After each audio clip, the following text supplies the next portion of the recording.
Steph. This morning we're going to be talking about coffee, and it's my favourite drink to wake up to in the morning, but most people will often tell me that it's the first thing that they'll cut out of their diet when they're trying to lose weight.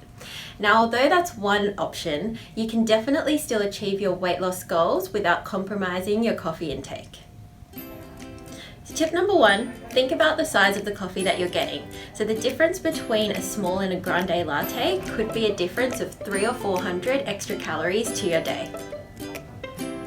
Tip number two, think about the syrups and sugars that you're adding to your coffee. So rather than getting a mocha or a caramel latte, think about a skim cappuccino or a skim latte. Tip number three is to think about the type of milk that you're choosing. So when you walk down the milk aisle, there are about 1,000 choices these days, but purely from a calorie perspective, skim milk is going to be your best option. And we'll be tackling the rest of the milk aisle in another video. So there you have it, coffee is wonderful, and I hope these tips show you that you can still enjoy your coffee while losing weight.